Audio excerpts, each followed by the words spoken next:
A Bihari stepped off the train, the humid Rengal air thick and unfamiliar. He clutched his suitcase, a wave of anxiety washing over him. This was it, his new life. He had secured a coveted government job in Rengal, a world away from his home in Bihar. He was a bright, three-job-old, experienced man, eager to prove himself. He didn't know then that his journey would be paved with prejudice and pain.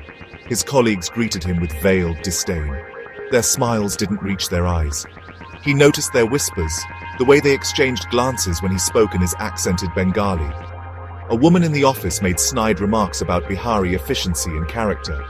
He tried to ignore them, focusing on his work. He believed hard work would silence his detractors. He discovered that Mr. Akinha, Mr. Lol Babu, men whose falsehood outweighed his existence, saw them as a threat to life. Akinha and Lol Babu had their eyes on girls and promotion they believed Boka, with his work and dedication, might just snatch away. Mrs. Naogi, a woman who thrived on gossip and drama, fueled the fire. She spread rumors about Boka, painting him as incompetent and untrustworthy with her supporters of union. The whispers became more pointed, the lies more elaborate. Boka was accused of every wrong happening in office and treated as a criminal. He was blamed for mistakes he didn't make, his every action scrutinized and twisted into something sinister.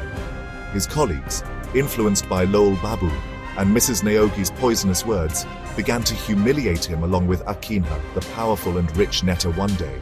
He overheard Mrs. Naogi talking to another colleague to trap him in criminal cases, along with a wicked woman named Nag. He's probably only here because of her as she was leader, she scoffed, her voice dripping with disdain. People like him are taking our jobs, ruining our state. The words stung, a painful confirmation of his deepest fears. He was not seen as an individual, but as a stereotype, a caricature of his background. The constant barrage of negativity began to take its toll. The Boka found it difficult to focus on his work, his mind consumed by anxiety and self-doubt. Sleep evaded him, his nights haunted by nightmares of being chased through the labyrinthine office corridors by his tormentors. His once bright eyes lost their spark, replaced by a dull ache of despair.